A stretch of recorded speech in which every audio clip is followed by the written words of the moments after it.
Welcome back. I wanted to begin my concluding remarks first by thanking some important people.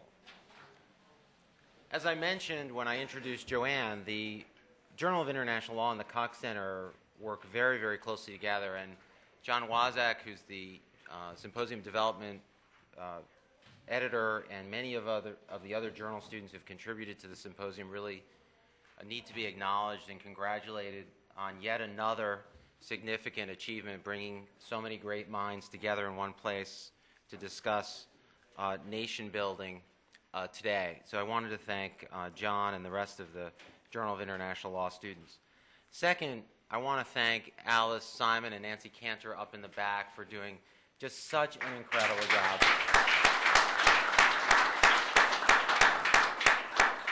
job. Michael and Calvin and I, we typically sort of plan these things and we just show up on the day and occasionally get consulted, but basically they do all the hard work, so I want to thank them so much.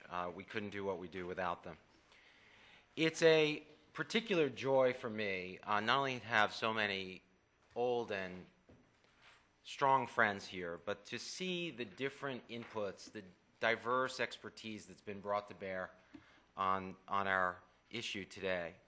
But I did want to say that I think that each of our panelists share certain qualities, certain very exceptional qualities. A wonder about the world. I can tell you that Peter Schuck, after having followed me, I thought that no one would do more lecturing or traveling than I, but Peter did probably twice as much as I did and was jumping off cliffs and diving into cold water pools and all kinds of things. And that's right, and came down with typhoid fever. I said, how'd you get that? Well, I forgot to hold my nose when I was going over a 40-foot cliff or something. Second, a candor about the problems. There's no Pollyanna here. Third, a humility about the limits of any particular nation-building strategy. And fourth, and perhaps most important, and I think maybe best exemplified by Joanne, a deep passion and commitment to improve the human condition. How can we contribute to build peaceful, prosperous, and just societies? That's the question today, not only in Iraq, but in many other countries and societies, including our own. And we asked three somewhat counterintuitive questions. What is the role of federalism? We talk about building a nation, and all of a sudden we're talking about building a nation composed of subunits, when, as Peter Schuck pointed out, it may be an effective strategy, but may also lead to dynamics that later pull that nation apart. What is the role of the international community or the international donor community when nation building is thought to be such a local and internally driven exercise? And finally, what's the role of religion when, in our popular mind, we often view religion as a source of conflict first, and maybe secondarily, if ever, a source of reconciliation? Now, on the question of federalism, Peter Schuck, drawing on his immensely broad and deep reading and his clear analytical mind, made many important conceptual distinctions about the areas of control to be devolved, the techniques and dynamics, concerns about sustainability, not only building nations but sustaining them, and a recognition that the creation of a robust federalism can also contribute to the breakup of countries, and concluded in the end that federalism, if successful, is a kind of unique chemistry that can't be transplanted from one place to the other. Shibli Malat, in my view, a poet at heart and a visionary, offers what I might call a quantum mechanics approach to federalism, looking historically at deep sociological structures that might create some understanding of community controls beyond relationships between only the individual and the state. And I think Shibli really challenges us to think beyond our conventional territorial models of federalism, to think about identities that can be built around communities, and to think more creatively than we typically do when we think about policies that support territorial division, separation, partition, when it seems that the world and the way it's changing need to call us to new models and creative strategies to bring people together, to create that special condominium of space where we can each have our own identity and our own control over our destiny, that of our family, that of our community, that of our belief system, those of our values, and yet a shared space where we can make ourselves greater than the sum of our various parts. On the role of international donors, Sean Hagan, not only in my view, but in the view of many of his peers, really one of the greatest international lawyers of our time, stressed the importance of international recognition, described the role of the fund through techniques of conditional financing and technical assistance, and again, stressing the uniqueness of every situation, said, every crisis is unique. And further, and I think as a wonderful segue to Lynn Hammergren's talk, said, law is as weak as the weakest institution.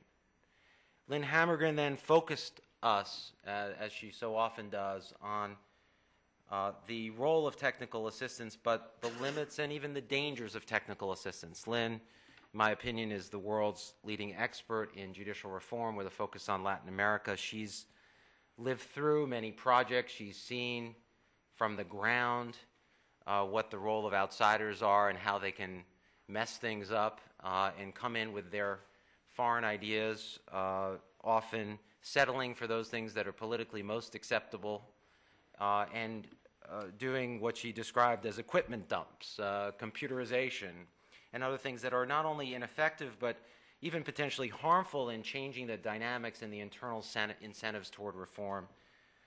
And I think that Lynn settled on one of the most important questions, which is the political dimension of reform, when she said, people have to want to use it. And I want to return in a moment to that question about local and individual incentives for reform. Joanne inspired us. She's one of the emerging young leaders, I think, in positions of influence in Washington, expressing her excitement of the rebirth of her native country, of that of her parents and ancestors. She emphasized the importance of trust. She argued very persuasively, as many of us had, that corruption is not some deep cultural characteristic, but often something that is a structural response to failed institutions and a matter of survival in so many countries.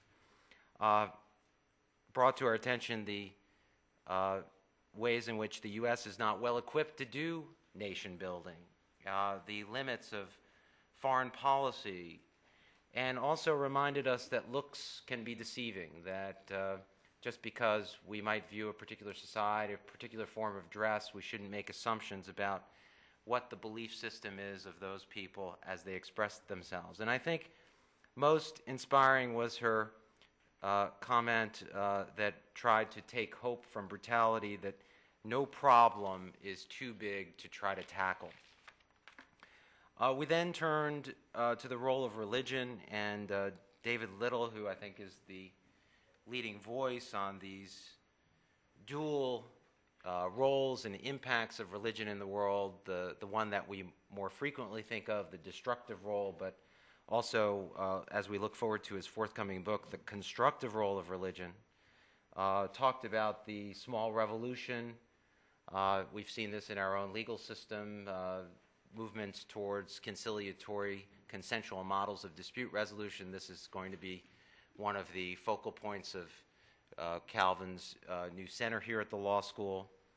And David very effectively disabused us of a couple of very prominent notions about the relationship between violence and religion, showing that religion may, in many circumstances, actually contribute to violence, but at the same time showed that there was a new impulse to expand the capacity of religious communities to reach out for restoration and reconciliation. Ramez Islambouli, the Islamic representative of the university, provoked us with the big question, is Islam a religion? And made us wonder whether the concept of religion itself may be a source of unnecessary conflict in its effect of separating the secular from the spiritual.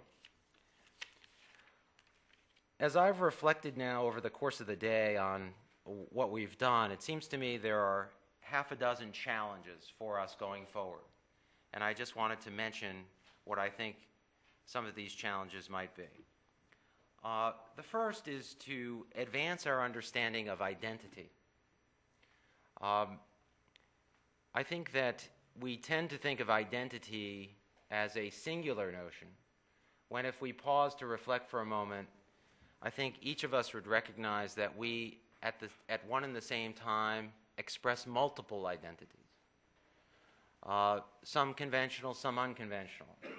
We play many roles in life. I'm a son, I'm a youngest in my family, I'm a father, I'm a grandson. I play roles in many communities. I'm Jewish, I'm American, my wife is from India, my kids have very strong identities in each of their cultural traditions. And we tend to think of identity as something like a pie where we can't have all of these multiple identities. They have to be sort of sliced up in a way. And if we have two, well, maybe we can have two, but we can't have too many more. And I think we really need to work on this question of identity to really understand more about the psycho-behavioral responses to society around us, because I do think it goes to the heart of the three questions we've seen today, the associations that we have with communities around us and the power that we delegate to those communities as our agents. It affects how we respond to outsiders. It affects certainly how we interpret our religious identities and the amount of tolerance and acceptance we have of others. A second challenge I would call the global federalist challenge. We tend to talk about federalism in the national context. And I think the second panel shows us that we can no longer think of federalism solely in the national context. We have to think of this in global terms. And we're going to have to be very creative as to how our international institutions, being member organizations, shareholder organizations, are going to work around this problem of dealing solely with foreign governments, government to government, international financial institution to executive branch.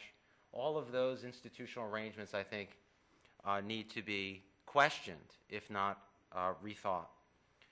Third, I think that we need to think about legal institutions and legal decision-making with a set of arguably old, arguably new tools that fall under the rubric of mediation.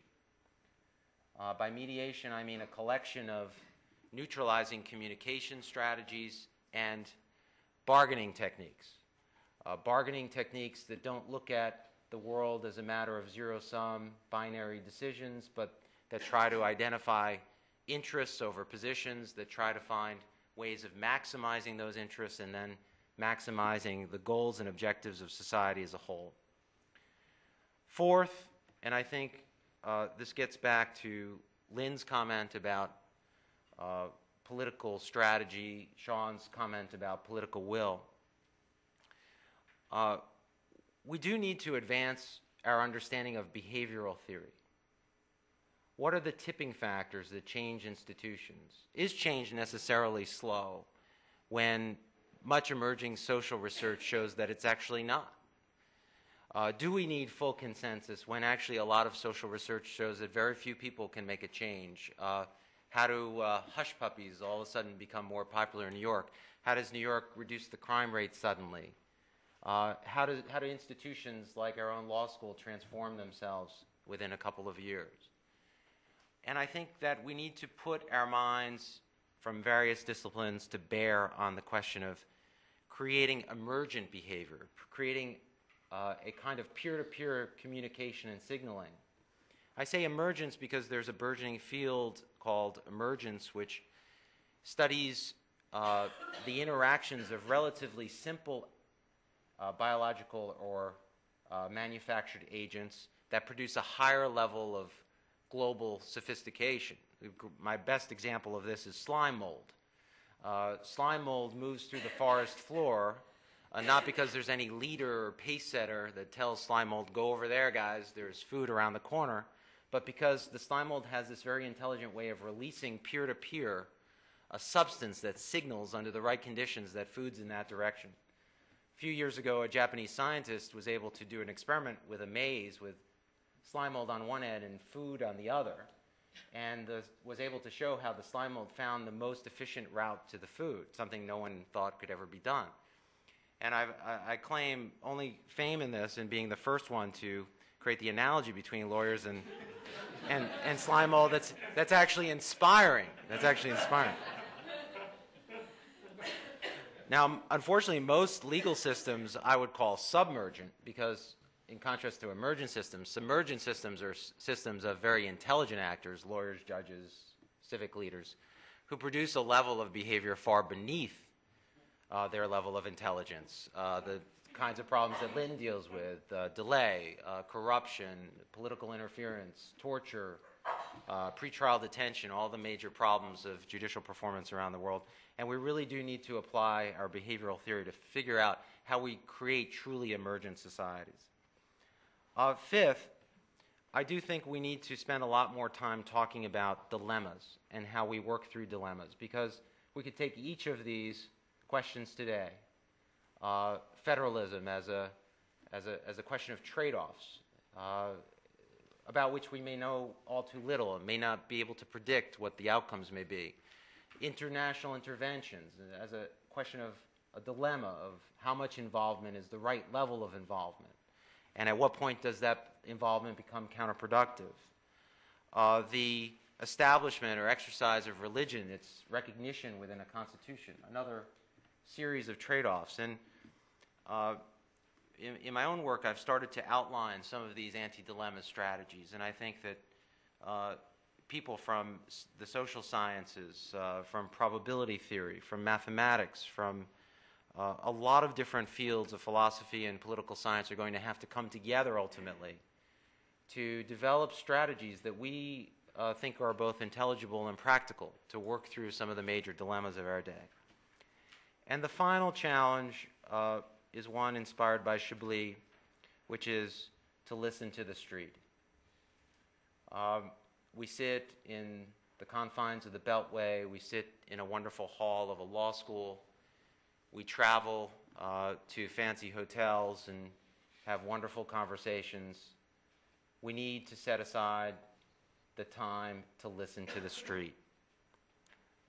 This is a moment, as Chablis said, when thought can be effective. And I know today that we've raised more questions than answers, but those questions are deliberate. They're like the Chinese character for question, which is two doors and a mouth in the middle. The idea of this character, when, is that it's only by opening your mouth that you spread the doors open on the journey of life.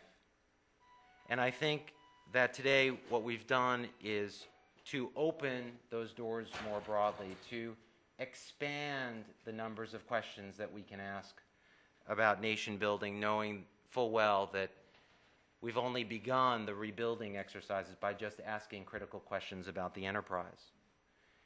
And we open those questions to extend the moment when our expansive thoughts can truly make a difference. Thank you all very much